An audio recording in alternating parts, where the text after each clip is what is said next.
இலங்கைக்கு எதிரான இரண்டாவது டெஸ்ட் போட்டியின் போது இலங்கை வீரர் அஷிதா பெர்னாண்டோ பந்துவீச்சில் இந்திய வீரர் யசஸ்வி ஜெய்ஸ்வால் ஆட்டமிழந்தார். இதையடுத்து பெவிலியன் நோக்கி திரும்பிய அவரை நோக்கி அசிதா உள்ளிட்ட சக வீரர்கள் கிண்டலடித்தனர். இதனால் கடுப்பான ஜெய்ஸ்வால் மீண்டும் திரும்பி வந்து அஷிதாவின் தலையில் ஹெல்மெட்டால் முட்டினார். இந்த விவகாரம் தற்போது மிக பெரும் அதிர்வலைகளை ஏற்படுத்தியிருக்கிறது. இந்த சம்பவம் குறித்து பேசிய பிரபல வர்ணனையாளர் அர்ஷா போக்லே ஜெய்ஸ்வால் தனது எல்லையை மீறிவிட்டதாக குறிப்பிட்டிருந்தார். இதற்கு பதிலளித்த ஜெய்ஸ்வால், அவர் என்ன சொன்னார் என்று உங்களுக்கு தெரியாது என்றார். தயவு செய்து தீர்ப்பு எழுதாதீர்கள். யாராவது எல்லையை தாண்டினால் அதை அவர்களுக்கு புரிய வைக்க வேண்டும்.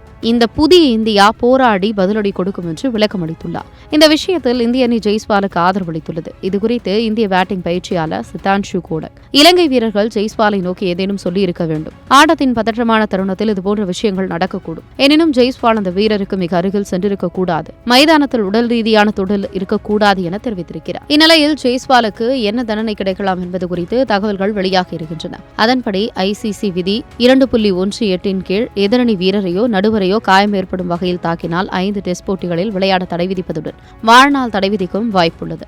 ஆனால் ஜெய்ஸ்வாலின் செயல் விதி 2.12 கீழ் வருவதால் அவருக்கு போட்டி ஊதியத்தில் 50% அபராதம் விதிப்பதுடன் 1 அல்லது 2 தகுதி குறைப்பு புள்ளிகள் கொடுக்கப்படலாம் என எதிர்பார்க்கப்படுகிறது. இந்த விவகாரத்தில் போட்டி நடுவர் ஆண்டி பைக்ராஃப்ட் இறுதி முடிவை அறிவிப்பார் என்பது குறிப்பிடத்தக்கது.